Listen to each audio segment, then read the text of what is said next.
आज के इस एक्सप्लेनर में आपका स्वागत है। आज हम बेरमपुर गांव के उन खौफनाक लोक कथाओं, मॉडर्न साइंस की जद्दोजहद और एक साथ चलने वाली उन पैरेलल टाइमलाइंस का डीप डाइव करेंगे जो इस पूरी कहानी को इतना इंटेंस बनाती हैं। हम देखने वाले हैं कि कैसे 400 साल पुराने रहस्य आज की भागड़ दौड़ भरी दुनिया से सीधे आ टकराते हैं। तो चलिए शुरू करते हैं। अब इस पूरी मिस्ट्री को समझने के लिए सीधे चलते हैं उस खौफनाक आवाज की तरफ जो शनिवार की रातों को इस पुराने गांव के सन्नाटे को चीरते हुए गूंजती है। सोचिए, एकदम घुप अंधेरा है और अचानक ये मंत्र सुनाई देता है। ये कोई आम आवाज नहीं है, ये उस खौफ का सिग्नल है जिसने बेरमपुर के लोगों को सदियों से डरा कर रखा है। जब भी आवाज आती है ना, पूरा गांव सच में खौफ से कांप उठता है।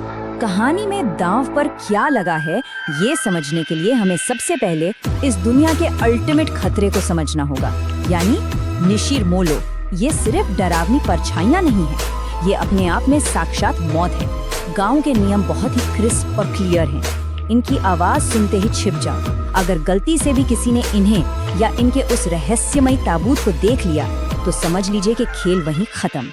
और अगर किसी को लगता है कि ये सिर्फ पुरानी डरावनी कहानियां हैं, तो मदन का अंजाम देखिए। ये वाकया बहुत ही ब्रिलियंट तरीके से दिखाता है कि जब कोई इन पुराने नियमों को तोड़ता है तो उसका क्या हश्र होता है। मदन ने चेतावनियों को इग्नोर किया और अगली सुबह वो एक बरगद के पेड़ के नीचे मिला, एकदम पत्थर की तरह जमा हुआ। उसकी आंखों में ऐसा खौफ था जैसे उसने मौत से ठीक पहले कुछ बेहद भयानक देख लिया हो। चलिए अब आते हैं इस कहानी के सबसे दिलचस्प हिस्से पर, जहां मॉडर्न साइंस और पुराने मिथक एक दूसरे के आमने सामने खड़े होते हैं। यहाँ हमें एक बहुत ही गजब का कंट्रास्ट देखने को मिलता है। एक तरफ है दिल्ली की वो हाईटेक फास्ट पेस लैब, जहाँ मेघना और इशिता पर काम का भारी प्रेशर है। प्रोफेसर जयदेव ने उन्हें एंटीडोट बनाने के लिए सिर्फ 3 दिन का अल्टीमेटम दिया है, मतलब घड़ी टिक टिक कर रही है। और दूसरी तरफ इशिता उन पौराणिक किताबों और पुराने नुस्खों में जवाब ढूंढ रही है जिन्हें आमतौर पर साइंस बिल्कुल रिजेक्ट कर देता है। तो वो कौन सी कड़ी है जो इन दो बिल्कुल अलग दुनियाओं को जोड़ती है? वो है मृत्युंजय अमृत। इशिता को एक पुरानी किताब में इस चमत्कारी हरे लिक्विड के बारे में पता चलता है और उसे पूरा यकीन है कि उनका एंटीडोट इसी से बन सकता है। मतलब यहाँ साइंस अपने सबसे बड़े सवाल का जवाब एक पुराने रहस्यमयी मिथक में तलाश रहा है। अब देखिए, नैरेटिव यहाँ कैसे एक मास्टरपीस मिस्ट्री बुनता है। हमें पता चलता है कि मेघना को लगातार एक ही सपना आ रहा है, उसी 400 साल पुराने जंगल का और उसी पेड़ का जहाँ से वो अमृत टपकता है। सपने में एक विशालकाय पक्षी उसका पीछा कर रहा है, लेकिन सबसे बड़ा शॉक तब लगता है जब वो किताब में उसी पेड़ का इलस्ट्रेशन देखती है जिससे वो सपने में टकराई थी। ये कोई इत्तेफाक नहीं है दोस्तों, ये एक बहुत गहरा साइकोलॉजिकल कनेक्शन है जो उसे उस गांव की तरफ खींच रहा है। तो फाइनली इस अमृत की तलाश में दोनों 5 घंटे के सफर पर निकल पड़ती हैं।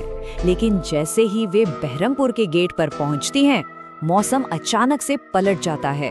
एक डरावनी, अप्राकृतिक धूल भरी आंधी आ जाती है।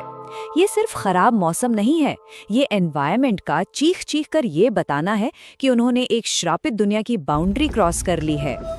और इस तरह हम और हमारे किरदार एंटर करते हैं इस रहस्यों से भरे गांव में। गांव के अंदर का माहौल बहुत ही टेंस है। लड़कियां मुखिया को एक फेक स्टोरी सुनाती हैं कि वो एकेडमिक रिसर्च के लिए आई हैं और मुखिया उन्हें अपने घर में ठहरा लेता है।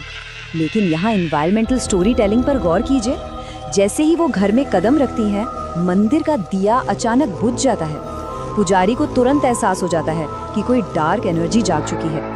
ये छोटे छोटे अपशगुन साफ बता रहे हैं कि उनकी एंट्री ने किसी सोई हुई मुसीबत को जगा दिया है। तभी कहानी में एक और ट्विस्ट आता है।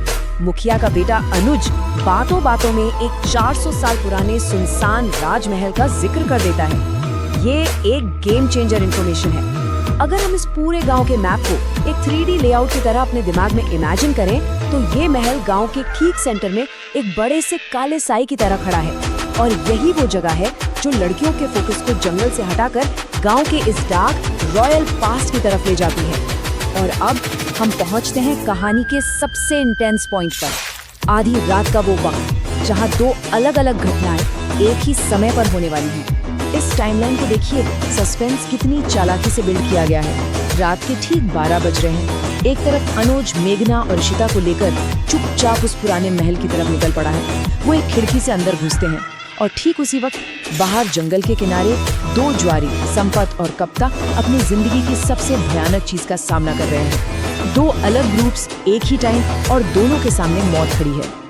यहाँ जो साइकोलॉजिकल और फिजिकल हॉरर का कॉन्ट्रास्ट है ना, वो कमाल का है। महल के अंदर मेघना को वो जगह जानी पहचानी लग रही है जो अपने आप में अजीब है, और ऊपर से खाली हॉल में भारी बूटों की आवाजें आ रही हैं। वहीं दूसरी तरफ बाहर गांव में वो खौफनाक बम बम बश का मंत्र फिर से गूंजने लगता है। चमकती लाल आंखों वाले निशिर मोलो अपने ताबूत के साथ आ रहे हैं। और फिर आता है क्लाइमैक्स। दोनों जगह एक साथ धमाका होता है। महल में सालों से जाम पड़ा एक दरवाजा अचानक से झटके से खुलता है, जिससे तीनों के होश उड़ जाते हैं। और उसी एग्जैक्ट मोमेंट पर जंगल में निशिर मोलो रुकते हैं और वो रहस्यमयी ताबूत फाइनली खुल जाता है। जुआरियों की चीख इतनी भयानक होती है कि पूरा का पूरा गांव खौफ में जाग उठता है। एकदम रोंगटे खड़े कर देने वाला मोमेंट है ये। तो इस एक्सप्लेनर को रैप अप करते हुए हमारे सामने कुछ बहुत ही बड़े सवाल छूट जाते हैं। आखिर ये निशिर मोलो है कौन? मेघना का इस 400 साल पुराने महल से क्या असली कनेक्शन है? और सबसे बड़ा सवाल, उस ताबूत के अंदर से ऐसा क्या निकला जिसने जुआरियों की जान निकाल दी? क्या मॉडर्न साइंस इस पुराने श्राप का सामना कर पाएगी? खैर, इसका जवाब तो हमें अगली बार ही मिलेगा। तब तक के लिए इन सवालों पर सोचिए जरूर।